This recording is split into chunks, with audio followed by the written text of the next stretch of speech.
नमस्कार दोस्तों। आज की कहानी है मुंबई के एक ऑफिस बिल्डिंग के सिक्योरिटी गार्ड की, जहां हर नया गार्ड ज्वाइनिंग से पहले सिर्फ एक ही बात सुनता था, रात की ड्यूटी में कभी सोना मत। शुरू में सबको ये एक नॉर्मल वार्निंग लगती है, लेकिन धीरे धीरे हर गार्ड को समझ में आ गया कि वार्निंग के पीछे एक ऐसा राज छुपा है जिसे आज तक कोई समझ नहीं पाया।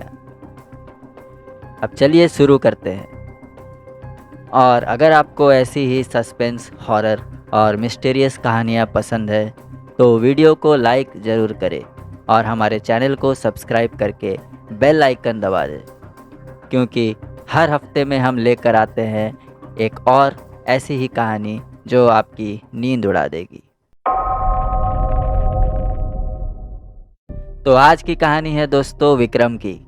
विक्रम एक आईटी ऑफिस बिल्डिंग में नाइट सिक्योरिटी गार्ड की जॉब ज्वाइन करता है। ज्वाइन के दिन सुपरवाइज़र उसे बिल्डिंग दिखाता है। सब कुछ बिल्कुल नॉर्मल लग रहा था। Reception, lift, basement, CCTV room, सब कुछ साफ सुथरा और प्रोफेशनल था।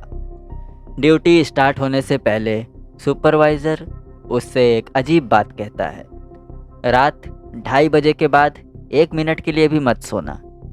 विक्रम हंस पड़ता है, सर बस इतनी सी बात। सुपरवाइज़र के चेहरे पर मुस्कान नहीं थी। वो बिना कुछ बोले चुपचाप वहाँ से चला गया। पहली कुछ रातें बिल्कुल नॉर्मल गुजरी। हर घंटे विक्रम बिल्डिंग का राउंड लगाता, सब फ्लोर चेक करता, फिर सिक्योरिटी रूम में बैठकर सीसीटीवी मॉनिटर करता है। लेकिन एक रात बारिश बहुत तेज हो रही थी, बिजली बार बार जा रही थी। पूरा दिन ओवरटाइम करने की वजह से विक्रम बहुत थक भी चुका था। रात के लगभग 3 बज चुके थे। उसने सोचा कुछ देर के लिए आंखें बंद कर लेता हूँ, और वह कुर्सी पर सो गया। अचानक वायरलेस में एक अजीब आवाज़ आई, सिक्योरिटी 11th फ्लोर। विक्रम की आंख खुल गई। घड़ी में 3:30 बज रहे थे। उसने तुरंत सीसीटीवी मॉनिटर देखा। हर फ्लोर खाली था। सिर्फ 11th फ्लोर में कैमरे में एक आदमी खड़ा दिखा। सफ़ेद शर्ट, खून से भीगा हुआ था। वो सीधा कैमरे की तरफ देख रहा था। 1 सेकंड बाद स्क्रीन ब्लिंक हुई और वो आदमी गायब हो गया। विक्रम ने सोचा शायद कैमरा खराब है। टॉर्च उठाई और लिफ्ट से 11th फ्लोर पहुंच गया। पूरा फ्लोर खाली था। बस एक कैबिन का दरवाज़ा आधा खुला हुआ था। अंदर से किसी के धीरे धीरे चलने की आवाज़ आ रही थी। विक्रम ने हिम्मत करके दरवाज़ा खोला।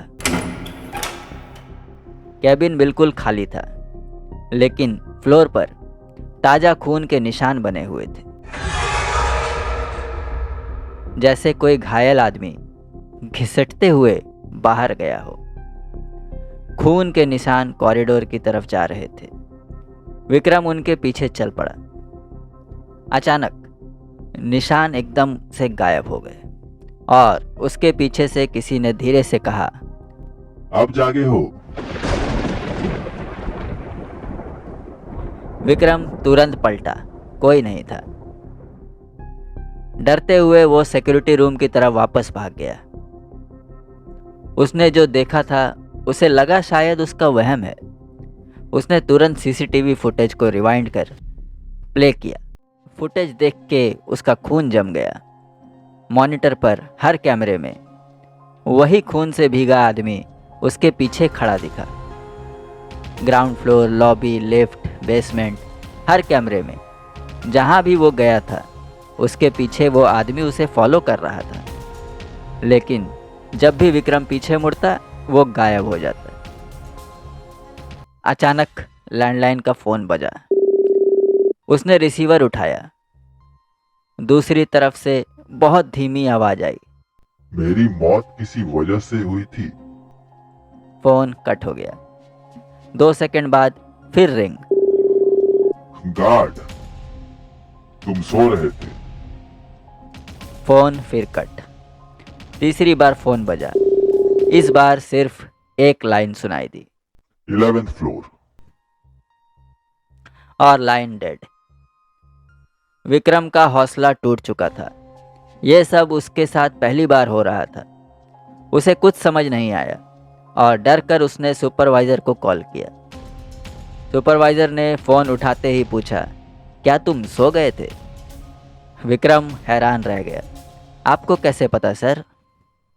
सुपरवाइज़र ने गहरी सांस ली और बोला, अब जो भी देखो भागना मत। फिर उसने सच बताया। 18 साल पहले इसी बिल्डिंग में एक सॉफ्टवेयर इंजीनियर राघव मेहता रहता था। रात तक वो काम कर रहा था। उस रात सिक्योरिटी गार्ड ड्यूटी पर सो गया। 3 लोग बिल्डिंग में घुस आए। उन्होंने राघव को 11th फ्लोर पर मार दिया।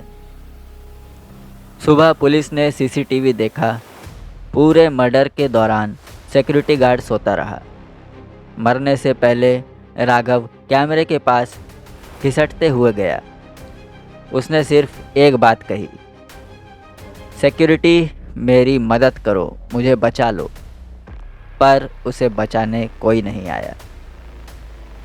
उसके बाद से जो भी गार्ड ड्यूटी में रात को सोता है या सीसीटीवी मॉनिटर नहीं करता, राघव उसे दिखाई देता है। कुछ लोग डर के मारे जॉब छोड़ देते हैं और कुछ पागल हो जाते हैं और कुछ लोगों को दिल का दौरा पड़ने से मर जाते हैं। यह सब बात कर सुपरवाइज़र ने फ़ोन रख दिया। फ़ोन कट होते ही सिक्योरिटी रूम का दरवाज़ा धीरे से खुला, बिना किसी हवा के। विक्रम ने धीरे से ऊपर देखा। डोर के बाहर वही खून से भीगा आदमी खड़ा था।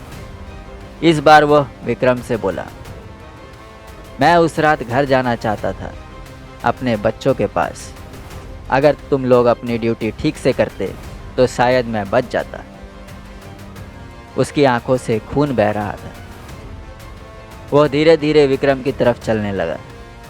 1 कदम, 2 कदम और फिर पूरे ऑफिस की लाइट एक साथ बंद हो गई।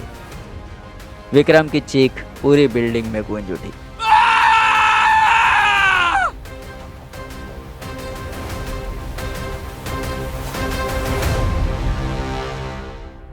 अगली सुबह मॉर्निंग गार्ड जब ऑफिस पहुंचा तो विक्रम सिक्योरिटी रूम की कुर्सी पर बैठा था। आंखें खुली हुई, चेहरा सफ़ेद, सांसें चल रही थी, लेकिन वह किसी को पहचान नहीं रहा था। डॉक्टर ने कहा उसका दिमाग किसी गहरे सदमे में है, शायद वो कभी नॉर्मल ना हो।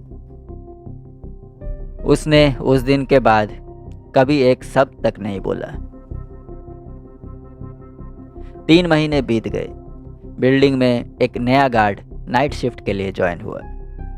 ड्यूटी शुरू होने से पहले सुपरवाइज़र ने उसे सिक्योरिटी रूम दिखाया। एक कोने में विक्रम चुपचाप बैठा था, अब भी सिक्योरिटी यूनिफॉर्म में, खामोश, बिल्कुल बेजान। नए गार्ड ने पूछा, सर ये कौन है?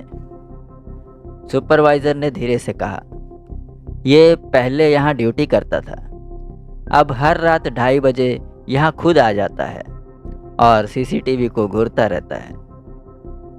नया गार्ड हंस पड़ा, शायद पागल है।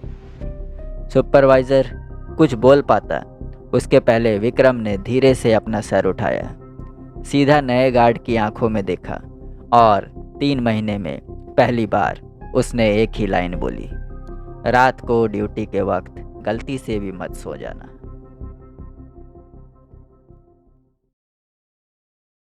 उम्मीद है आपको आज की ये कहानी पसंद आई होगी।